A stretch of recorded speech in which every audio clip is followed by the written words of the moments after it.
নমস্কার। HTML আজকের টিউটোরিয়ালে আমরা শিখব HTML এ ইমেজ ট্যাগ কি? তো HTML এ ইমেজ ট্যাগ ব্যবহার করে আমরা পেজের মধ্যে ফটো বা ইমেজ দেখাতে পারি। তো HTML এ ইমেজ ব্যবহার করার কিছু নিয়ম আছে। তো আগে আমাদেরকে এখানে বেসিক কিছু কোড লিখে নিতে হবে। তো HTML এর কোনো ইমেজ ব্যবহার করতে গেলে বা HTML এর মধ্যে ইমেজ নিতে গেলে আমাদেরকে IMG মানে ইমেজ ট্যাগটা ইউজ করতে হয়। এখানে সবার ১ম এ একটা হেডার তৈরি করব।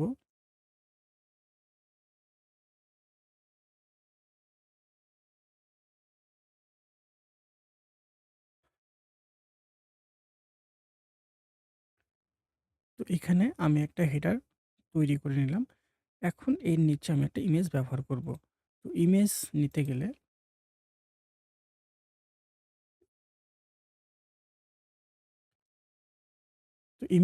গেলে এখানে আমাকে লিখতে হবে ইমেজ। এরপর src ইকুয়াল। এখন ইমেজটা আমার কম্পিউটারের মধ্যে যেখানে আছে সেখান থেকে আমার ইমেজের লোকেশনকে কপি করতে হবে। তো কপি করতে গেলে আগে পেজটাকে মিনিমাইজ করে রেখে দেব। দিস পিসি ওপেন করে আমাদেরকে আগে ইমেজের লোকেশনে আসতে হবে যে আমার কম্পিউটারের মধ্যে ইমেজটা কোথায় রাখা আছে। সেই লোকেশনে আগে চলে আসব। এরপর আমি চাচ্ছি এই ইমেজটাকে ব্যবহার করব। তো এই ইমেজের উপর রাইট ক্লিক, তারপর এখান থেকে প্রপার্টিস, এখান থেকে লোকেশন কপি করে নেব, কন্ট্রোল সি। কিবোর্ডের থেকে কন্ট্রোল সি প্রেস করলে লোকেশন কপি হয়ে যাবে, অথবা রাইট ক্লিক কপিতে ক্লিক করতে হবে। কপি কপি হয়ে গেলে এই পেজটাকে ক্যান্সেল করে দিতে হবে। তারপর ভিএস কোডটাকে ওপেন করব। আমি যে লোকেশনটা কপি করলাম সেটাকে এখানে কন্ট্রোল ভি প্রেস করে পেস্ট করে দেব।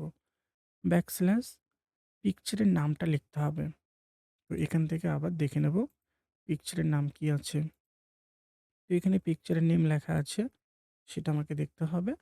সঙ্গে পিকচারের টাইপ কি আছে সেটা এখানে দেখতে হবে। তো পিকচারের টাইপটা আছে জেপিজি। আবার ভিএস কোড ওপেন করে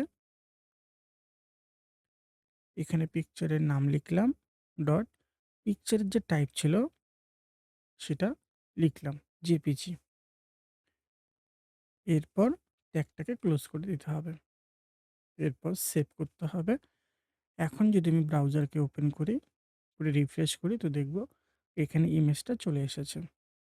কিন্তু এখানে যে ইমেজটা আসলো অনেকটা বড় হয়ে আসলো। তো ইমেজটাকে আমি চাচ্ছি যে পেজের মধ্যে এতটা বড় করে আমি দেখব না। তো এর জন্য আমি এখানে height equal 60 px, save. Browser open করে যদি রিফ্রেশ করি, দেখব এখানে পিকচারটা সেই হাইটে চলে এসেছে। তো এখানে আমরা উইথের পরিবর্তে শুধু হাইটটাকেও ব্যবহার করতে পারি।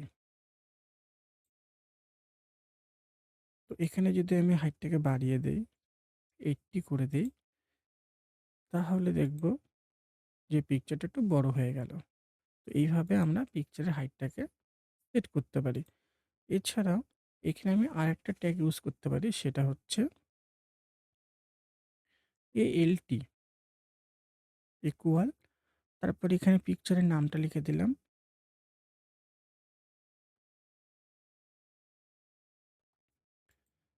তারপর সেভ। আবার যদি পিকচারটাকে ব্রাউজারকে ওপেন করে রিফ্রেশ করি, দেখব এখানে কিন্তু সেরকম বিশেষ কিছু চেঞ্জ হয়নি। তো এখানটায় তো ইমেজ নিতে গেলে এখানে ইমেজ ট্যাগটা ইউজ করতে হবে। এরপর লিখলাম এসআরসি। এসআরসি হচ্ছে লোকেশন, মানে সোর্স, যে আমার পিকচার কম্পিউটারের মধ্যে কোথায় রাখা আছে সেই সোর্সটা হচ্ছে এসআরসি। তো এখানে যদি এই ফোল্ডারটার মধ্যেই আমি পিকচারটা রেখে থাকি, মানে আমি যে প্রোগ্রামটা তৈরি করছি সেটা নিশ্চয়ই কোনো ফোল্ডারের মধ্যে রাখা আছে সেই ফাইলটা। এখন যদি পিকচারটা সেই ফোল্ডারটার মধ্যেই থাকে, তাহলে আমাকে লোকেশন নিতে হবে না। আমি সরাসরি পিকচারের নাম টাইপ লিখে দেব, তাহলে পরে হয়ে যাবে। এখন আমার ফাইল আছে অন্য ফোল্ডারে, পিকচার আছে অন্য ফোল্ডারে। সেক্ষেত্রে আমাকে পুরো পিকচারের লোকেশনটা নিতে হবে। যেরকম আমি যে ফাইলটা সেভ করছি সেটা অন্য একটা ফোল্ডারে রাখা আছে। আর আমার যে পিকচারটা ছিল সেটা অন্য ফোল্ডারে ছিল। তাই জন্য এখানে আমি পুরো লোকেশনটাকে কপি করে দিয়ে দিয়েছি। তারপর অল্ট, এএলটি, অল্ট মানে হচ্ছে কি অল্টারনেটিভ টেক্সট।